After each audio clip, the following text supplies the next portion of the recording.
Welcome back to the second video in our Ozark Escape series. Last time we gave up a gold nugget when we checked into our room at the Bluff State Park Lodge and revealed one of Annie and I's favorite secret getaways. In that video I mentioned that one of the many perks of staying there is you can arrange to be picked up by a canoe outfitter right out in front of the lodge for an unforgettable day of floating the pristine current river.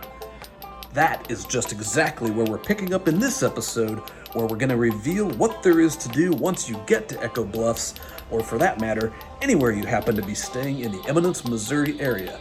So, smear yourself down with some sunscreen, because here we go. Are you ready for an escape? Come along with us to a magical place filled with gorgeous secret hideaways, where crystal clear rivers are fed by natural springs just as blue as the Caribbean. Whether your idea of a perfect weekend getaway is camping along a river by a popping fire, or more luxurious accommodations with soft beds and fine dining, there's something for everyone down here in our own backyard. So join Annie and I for another escape into the Ozarks.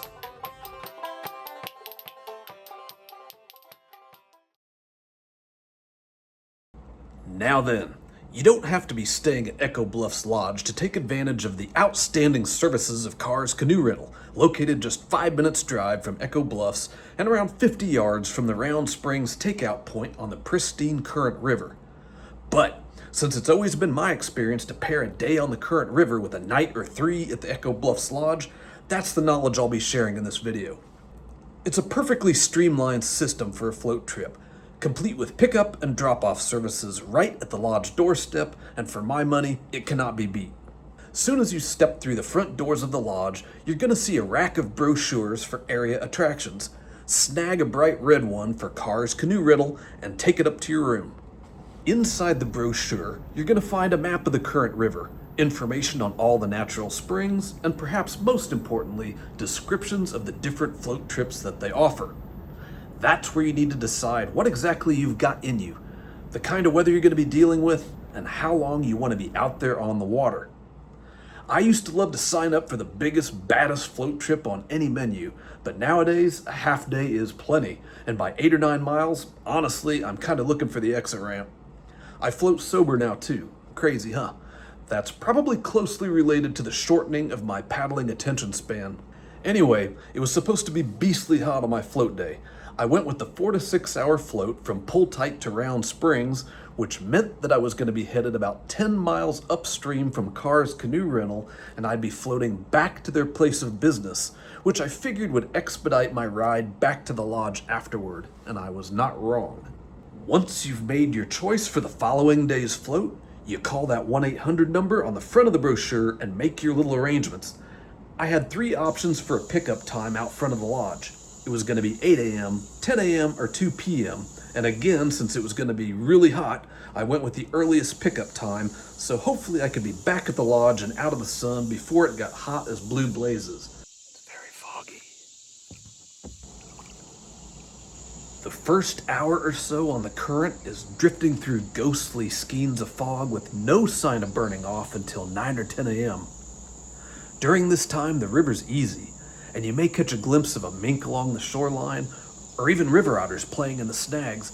I saw my share of both along this stretch, but unfortunately I was not quite quick enough with my camera. I brought along underwater cameras, my drone, all sorts of somewhat expensive equipment, along with fishing gear and tackle, and I figured out what I'd forgotten just as soon as I was loading up my kayak. BYOB has nothing to do with beer on a float trip. Did I really just say that? Damn, I'm getting old. Nah, BYOB pertains to bring your own bungee cords, because while the current river is generally an easy float, there are spots, boys and girls. Depending on the flow, there's going to be pinch points where the rapids will slam you sideways against a fallen tree, and if you're not strapped down snugly, everything you brought with you is going to become crayfish habitat in 2 terrible seconds of underwater screaming. I'm just kidding. No, I'm not.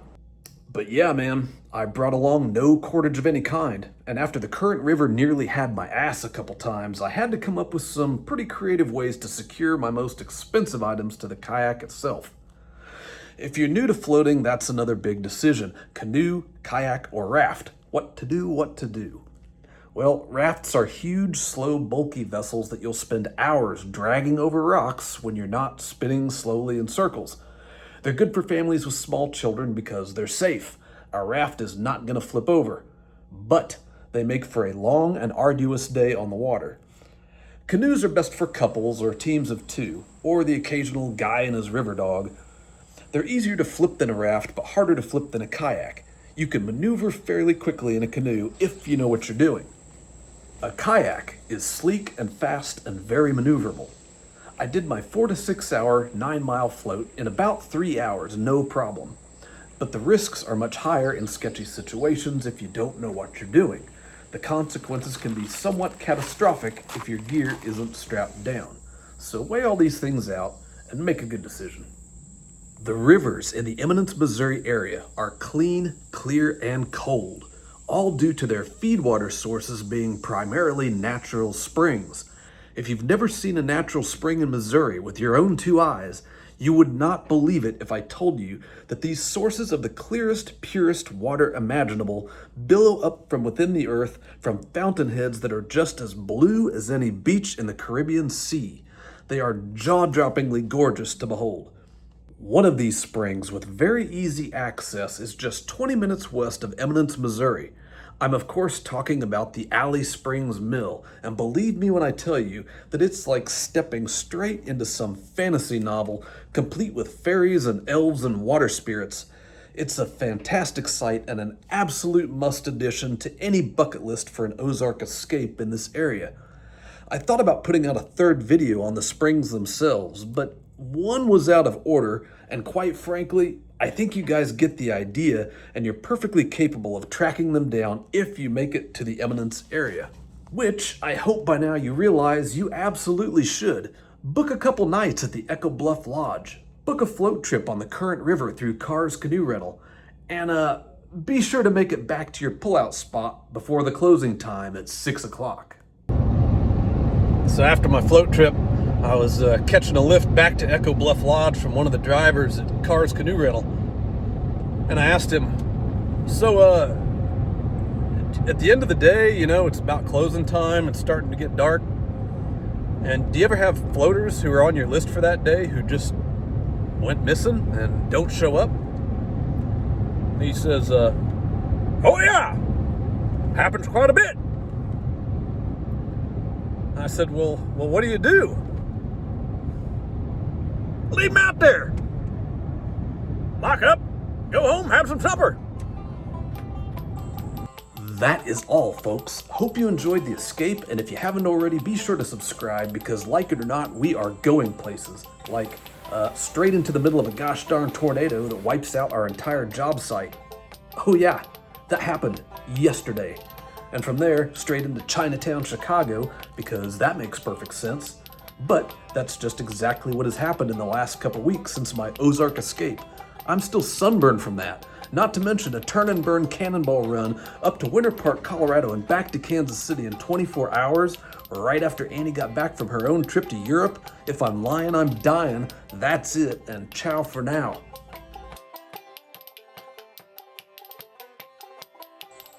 Now when the bus dropped me off, the driver stops me on the way out and he says, do you know where you're going? And me being me, I thought that was just a setup, so I thought I'd beat him to the punchline of his own joke. So I said, yo, yeah, I'm going downstream. Not only was that not a setup, but that was the funniest damn joke he had heard in his entire life.